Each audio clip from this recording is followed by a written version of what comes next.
জামাই ষষ্ঠী চলে এসেছে, আর এই জামাই ষষ্ঠীতে কী আয়োজন করবেন ভাবছেন? না ভেবে চলে এসুন আমার রান্নাঘরে। আজকে আমি এই জামাই ষষ্ঠী থালিতে 12 রকমের পদ করে দেখাবো। ভিডিওটি প্রথম থেকে শেষ অবধি দেখার অনুরোধ রইল।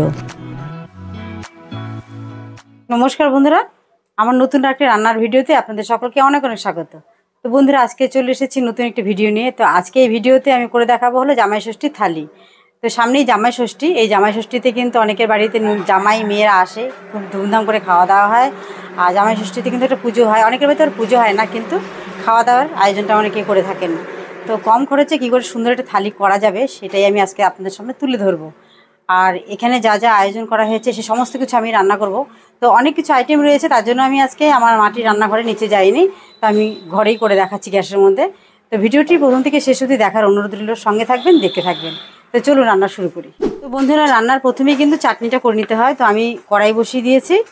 প্রথমে আমি আমের চাটনি করে নেব। কড়াই সামান্য তেল দিয়ে দিলাম। আমি এখানে একটা কাঁচা পাকা আম গাছের আমটা কেটে নিয়েছি, আমটা শক্ত আছে, এটা দিয়ে চাটনিটা করব। কড়াই তেল দিয়ে দিলাম একটা শুকনো লঙ্কা, আর দিয়ে দিচ্ছি সামান্য সর্ষে।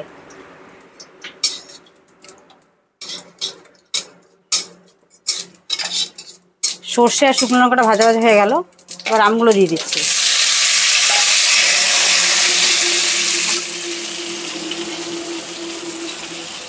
দিয়ে দেবো সামান্য লবণ। এবার জল দিয়ে আমটাকে ঢেকে দেবো।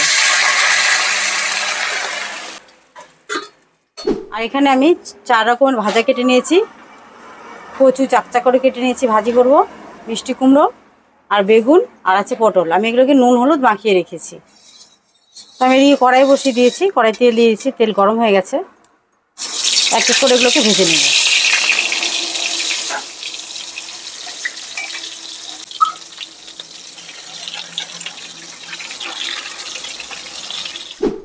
আমগুলো সুন্দর সেদ্ধ হয়ে গেছে।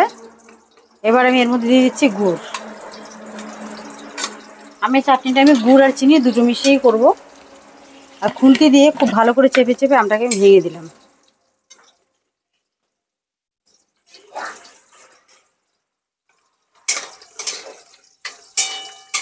চিনি আর গুড় গড়ার অপেক্ষা, তারপর নেড়েচেড়ে আমি চাটনিটাকে নামিয়ে নেব। আমের চাটনি হয়ে গেছে। ভাজাগুলো হয়ে গেছে, আমি এই ভাজাগুলোকেও তুলে নিচ্ছি।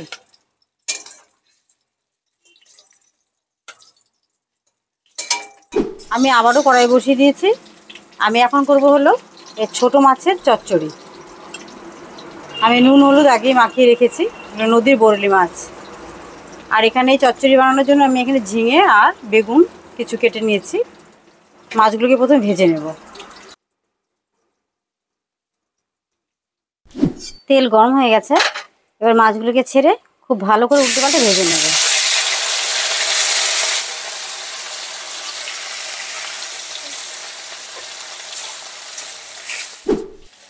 বেগুনটাও ভাজা হয়ে গেল, বেগুনটাকে তুলে নিচ্ছি। এবার কড়াইয়ে অনেকটা তেল রয়ে গেছে, এই তেলের মধ্যে আমি শাক ভেজে নেব। ডাঁটা শাক কুচি কুচি করে কেটে রেখেছি।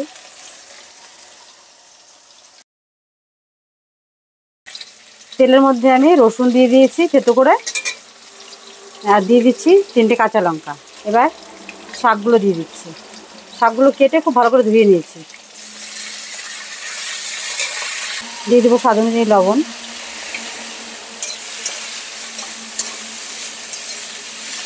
এবার নেড়ে চেড়ে 2 মিনিটের জন্য ঢেকে দেবো।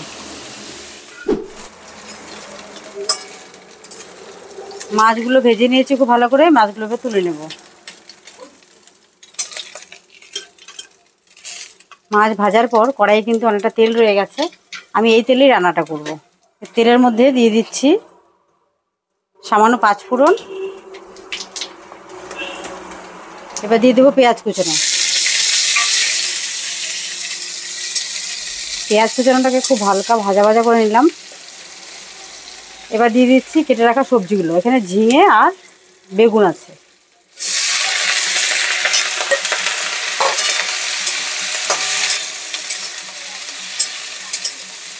দিয়ে দিচ্ছি লবণ। এবার দিয়ে দিচ্ছি 3টে কাঁচা লঙ্কা। একটু নেড়ে চেড়ে ঢেকে দেবো 2 মিনিটের জন্য। শাকটা খুব সুন্দর করে ভেজে নিয়েছি বন্ধুরা, এবার নামিয়ে নেব শাকটাকে।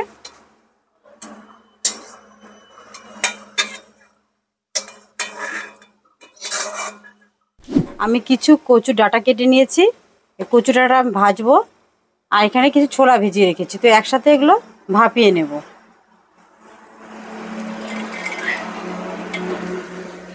ঢেকে দেব। আমি 2 মিনিট পর ফিরে এসেছি, দেখুন ঝিঙের আলুটা খুব সুন্দর মজে গেছে একদম। হালকা একটু নেড়ে চেড়ে এবার আমি এর মধ্যে দিয়ে দিচ্ছি 1/2 চামচ ধনে গুঁড়ো, 1/2 চামচ জিরে গুঁড়ো, কাঁচা পাকা লঙ্কা বাটা, আর আছে সামান্য হলুদ। সামান্য জল দিয়ে মিশিয়ে দিয়ে দেবো।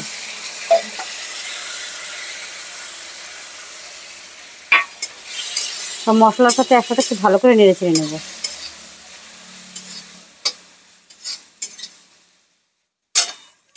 দিয়ে ঝিঙে আর বেগুনটা খুব সুন্দর করে কষিয়ে নিয়েছি। এবার আমি দিয়ে দিচ্ছি এখানে সর্ষে বাটা। আমি সর্ষে বাটা দিয়েই চচ্চড়িটাকে করছি, মাখা মাখা হবে। সর্ষে বাটা দিয়ে হালকা নেড়ে চেড়ে নিলাম, বেশি ভাজা যাবে না, সর্ষেটা তাড়াতাড়ি তেতো হয়ে যাবে। এবার দিয়ে দিচ্ছি ভেজে রাখা মাছগুলো দিয়ে খুব ভালো করে একটু হালকা করে নেড়ে চেড়ে নেব। এবার আমি সামান্য জল দিয়ে দিচ্ছি।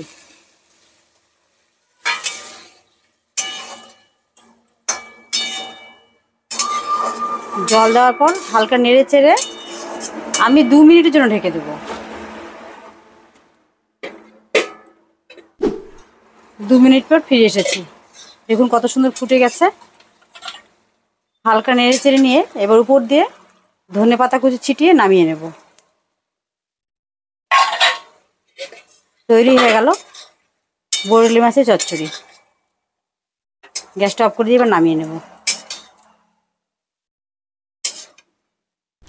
বন্ধুরা দেখুন কত সুন্দর হয়ে গেল। আমি আবারও কড়াই বসিয়ে দিয়েছি, কচু শাকগুলোকে আমি ভাপিয়ে নিয়েছি। দেখুন ভাপিয়ে খুব ভালো করে জলটাকে ফেলে দিলাম। কড়াই দিয়ে দিচ্ছি তেল, দিয়ে দিচ্ছি 2টো শুকনো লঙ্কা, তেজপাতা, আর দিয়ে দিচ্ছি সামান্য 5 ফোড়ন। 5 ফোড়ন, শুকনো লঙ্কা, তেজপাতাটাকে খুব ভালো করে একটু ভাজা ভাজা করে নেব। এবার আমি ভাপিয়ে রাখা কচুগুলোকে দিয়ে দেবো। কচু আর ছোলা কিন্তু আমি একসাথে ভাপিয়ে নিলাম। এবার দিয়ে দেবো লবণ, দিয়ে দিচ্ছি হলুদ। এবার একসাথে খুব ভালো করে এটাকে নেড়ে চেড়ে ভাজা ভাজা করে নেব।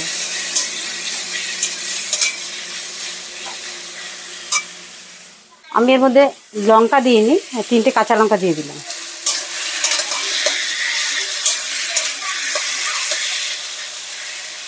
এবার আমি করব হলো পটল পোস্ত।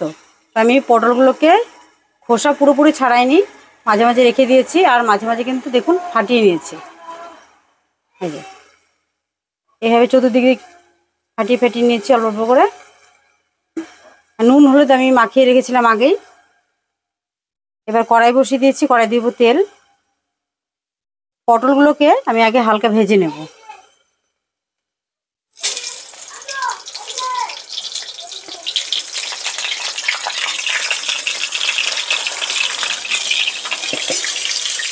পটলগুলো খুব তাড়াতাড়ি ভাজা করার জন্য, সুন্দর করে তাড়াতাড়ি হয়ে যায়, তার জন্য আমি একটু ঢেকে দেবো। কচু শাকটা প্রায় হয়ে এসছে, দেখুন কত সুন্দর ভাজা ভাজা হয়েছে।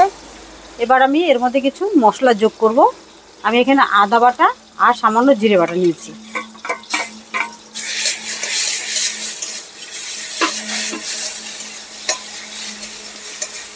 আদা বাটা জিরে বাটা দিয়ে একটু নেড়ে চেড়ে নিলাম খুব ভালো করে।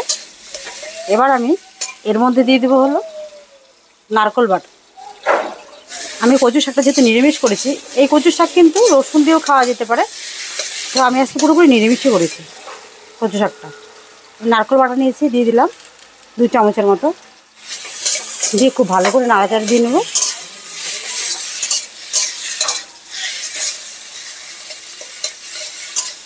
এবার সবশেষে দিয়ে দেবো সামান্য মিষ্টি। অনেকে রান্নাতে মিষ্টি পছন্দ করেন না, তো যারা পছন্দ করেন না তারা দেবেন না। আমি সামান্য একটু দিয়ে নিলাম। কচু শাক একটু মিষ্টি মিষ্টি হলে বেশ ভালো লাগে খেতে। কচু শাক হয়ে গেল, এবার আমি একটা প্লেটে নামিয়ে নেব। বন্ধুরা, আমি পটলগুলো কিন্তু ঢেকে ঢেকে খুব সুন্দর করে ভেজে নিলাম। এবার এগুলোকে তুলে নেব।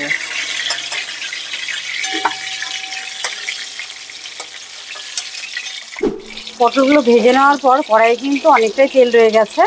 এই তেলে আমি রান্নাটা করব। তো কড়াইয়ে দিয়ে দিচ্ছি সামান্য পাঁচফোড়ন। পাঁচফোড়ন দেওয়ার কারণ হলো সুন্দর একটা ফ্লেভার আসবে। পাঁচফোড়নটা ফ্লেভার এই পটল পোস্ততে আসবে, বেশ ভালো লাগবে খেতে। এবার দিয়ে দিচ্ছি পেঁয়াজ কুচি। পেঁয়াজ কুচিটাকে খুব ভালো করে কিন্তু ভেজে ভেজে নিব। দেখুন পেঁয়াজগুলো কত সুন্দর ভাজা হয়েছে, লাল লাল হয়ে গেছে। এবার আমি এর মধ্যে মশলা যোগ করব। এখানে নিয়েছি হাফ চামচ ধনে গুঁড়ো, হাফ চামচ জিরে গুঁড়ো আর সামান্য হলুদ। পোস্ততে হলুদ অনেকে খায় না, আমি সামান্য হলুদ দিয়ে নিলাম। একটু জল দিয়ে খুব ভালো করে মিশিয়ে দিয়ে দেবো। নাড়াচাড়া দিয়ে মশলাটাকে কষিয়ে নেব। এবার দিয়ে দিচ্ছি পোস্ত বাটা।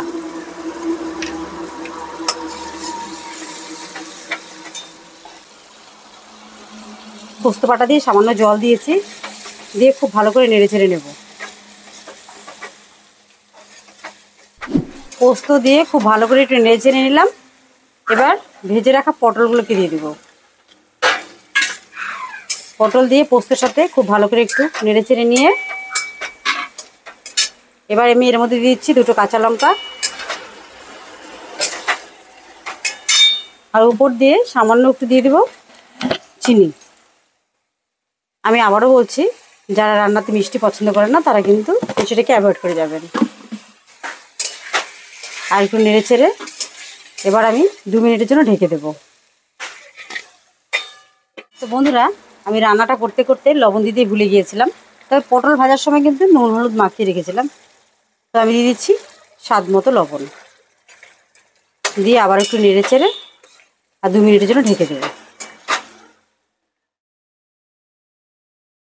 তো আমার পটল পোস্ত কিন্তু রেডি। এবার আমি নামিয়ে নেব একটা পাত্রে। এবার আমি আবারও কড়াই বসিয়ে দিয়েছি। এদিকে নিয়েছি দেখুন কাতলা মাছ। তো কাতলা মাছের পেটি আর গাদা আছে। আমি নুন হলুদ খুব ভালো করে মেখে নিয়েছি। এগুলোকে ভেজে নেব।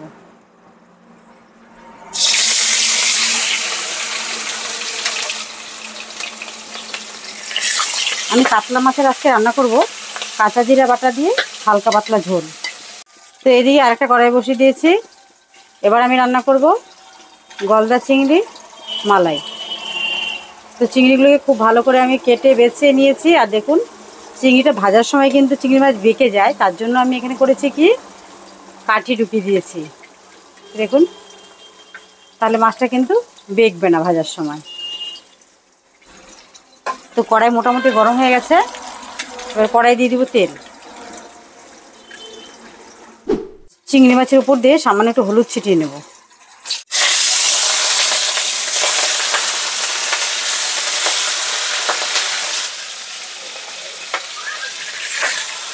চিংড়িগুলো ভাজা হয়ে গেছে, এবার তুলে নেব। মালাইকারের চিংড়ি বেশি ভাজতে হয় না, তাহলে শক্ত হয়ে যাবে, তাই হালকা করে ভেজে নিলাম। মাছগুলো ভেজে নেওয়ার পর এখানে কিন্তু অনেকটাই তেল রয়ে গেছে। তো এই তেলেই আমি রান্নাটা করব।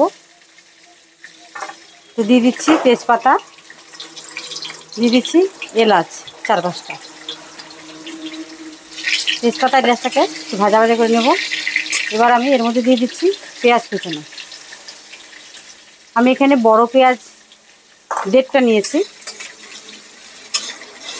পেঁয়াজটাকে হালকা ভাজা ভাজা করে নেব। পেঁয়াজগুলো সুন্দর ভাজা ভাজা হয়েছে। এবার আমি এর মধ্যে দিয়ে দেবো কিছু মশলা ব্যবহার করব। দিয়ে দিচ্ছি 1 চামচের মতো লঙ্কা বাটা, দিয়ে দিচ্ছি হাফ চামচ আদা বাটা, আর দিয়ে দিচ্ছি হাফ চামচ জিরে গুঁড়ো, হাফ চামচ ধনে গুঁড়ো, আর দিয়ে দেবো হলুদ। হলুদ পরিমাণ মতো দেবেন অবশ্যই। মশলাটা একসাথে খুব ভালো করে কষিয়ে নেব। আমি একটু জল দিয়ে নিলাম, তাহলে মশলাটা ভালো কষানো হবে না।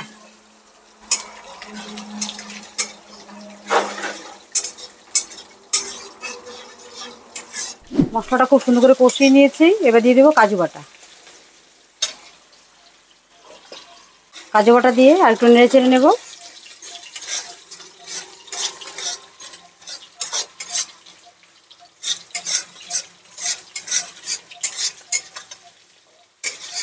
এবার আমি এর মধ্যে দিয়ে দেবো হলো নারকেলের দুধ।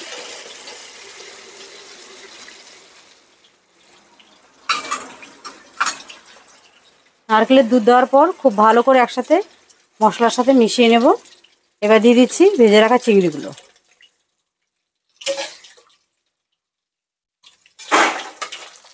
রান্নাতে আমি এখনও লবণ দিইনি, এখন দিয়ে দিচ্ছি স্বাদ মতো লবণ। দিয়ে আর একটু নেড়ে চেড়ে ঢেকে দেবো। আমি 2 মিনিটের জন্য ঢেকে দেবো। আমার চিংড়ি রান্না হয়ে গেছে, এবার নামিয়ে নেব। আমি কিন্তু এর মধ্যে মিষ্টি ব্যবহার করলাম না, কারণ যেহেতু নারকেলের দুধ দিয়েছি, নারকেলের দুধটা এমনিতেই মিষ্টি, তাই দিচ্ছি না। তো আপনারা যদি খেতে চান তাহলে আপনারা অবশ্যই দিয়ে দেবেন।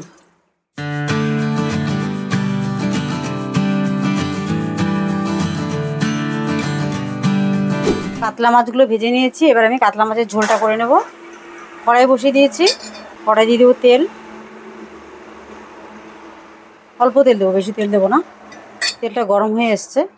এবার আমি দিয়ে দেবো গোটা জিরা। গোটা জিরাটা বেশ ভাজা ভাজা হয়ে গেছে। এবার দিয়ে দেবো পেঁয়াজ বাটা। আমি 2 চামচের মতো পেঁয়াজ বাটা দিয়ে নিলাম। পেঁয়াজ বাটাটাকে খুব ভালো করে একটু ভেজে নেব।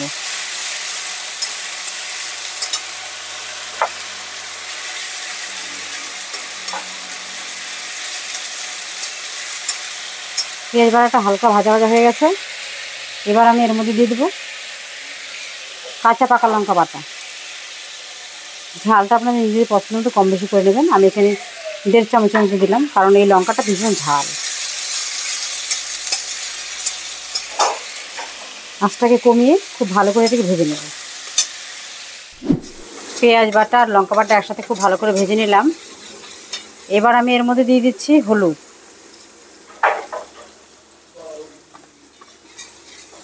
হলুদ দেওয়ার পর দিয়ে দিচ্ছি এখানে লবণ।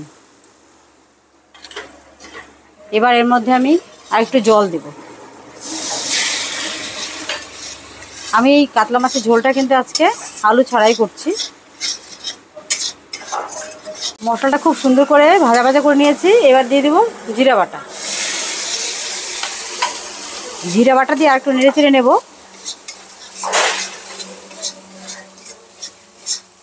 এবারে ঝোলের জল দিয়ে দেবো। ঝোলটা খুব বেশি একটা করবো না, আমি অল্পই করব।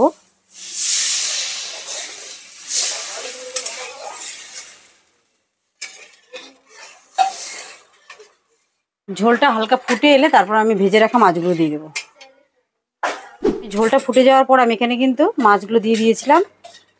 মাছ দেওয়ার পর কিছুক্ষণ ফুটিয়ে নিয়েছি। এবার সবশেষে ধনেপাতা দিয়ে আমি মাছের ঝোলটা নামিয়ে নেব।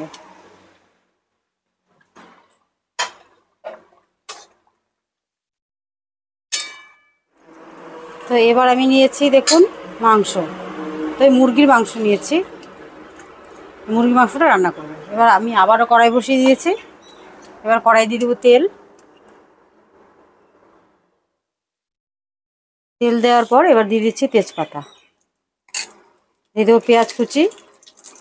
দিয়ে দিচ্ছি গোটা রসুন কোয়া।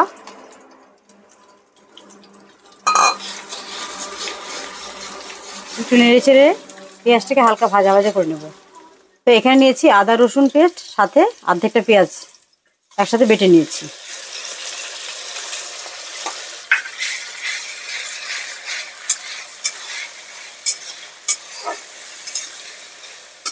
পেঁয়াজ রসুন বাটা আর পেঁয়াজটাকে খুব ভালো করে কিন্তু আমি একটু ভেজে নিলাম। এবার দিয়ে দিচ্ছি লঙ্কা বাটা। দিয়ে দিচ্ছি জিরে গুঁড়ো, ধনে গুঁড়ো আর হলুদ। খুব একসাথে খুব ভালো করে মিশিয়ে নেব।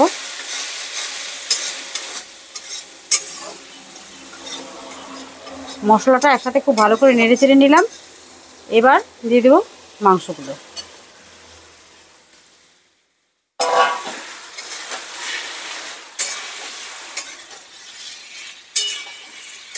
দিয়ে দিচ্ছি লবণ। লবণ দেওয়ার পর আরেকটু ভালো করে নেড়ে চেড়ে এবার আমি ঢেকে দেবো। মাংসটা খুব ভালো করে কষিয়ে নেব। তো বন্ধুরা, মাংসটাকে আমি খুব ভালো করে ঢেকে কিন্তু কষিয়ে নিলাম। দেখুন মাংস কষানো হয়ে গেছে। এবার আমি এর মধ্যে ঝোলে জল দেব। মুরগির মাংস, তার জন্য ঝোলটা খুব বেশি একটা দেবো না, অল্প করেই দেবো। একটু মাখা মাখা করব। আর একটু দিয়ে দিচ্ছি। ঝোলের জলটা আমি 2 মিনিট করে ফুটিয়ে তারপরে নামিয়ে নেব। গরম মশলা দিয়ে নামিয়ে নেব। তো বন্ধুরা, রান্না আমার সম্পূর্ণ কমপ্লিট হয়ে গেছে। এবার আমি থালাটাকে রেডি করে দেখাচ্ছি। প্রথমে দিয়ে দিচ্ছি 1 গ্লাস জল। তারপর এখানে নিয়েছি সাদা ভাত আর পোলাও, পটল ভাজা, কচু ভাজা, মিষ্টি কুমড়া ভাজা, আছে বেগুন ভাজা। তারপর নিয়েছি এখানে শাক,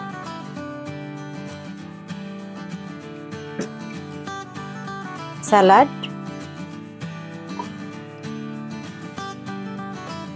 কাঁচা লঙ্কা, লেবু, ডাল। তারপর আছে কচুর ডাঁটা, নারকেল বাটা দিয়ে ভেজেছি, পটল পোস্ত, কাতলা মাছের ঝোল, এখানে আছে গুঁড়ো মাছের চচ্চড়ি, চিংড়ি মালাইকারি, আমের টক, আর আছে মুরগির মাংস। আর যেহেতু জামাই ষষ্ঠী, তো দই মিষ্টি আর ফল তো থাকবেই। দই মিষ্টি, আর এখানে আছে লিচু আর আম। তৈরি হয়ে গেল আমার জামাই ষষ্ঠী থালি।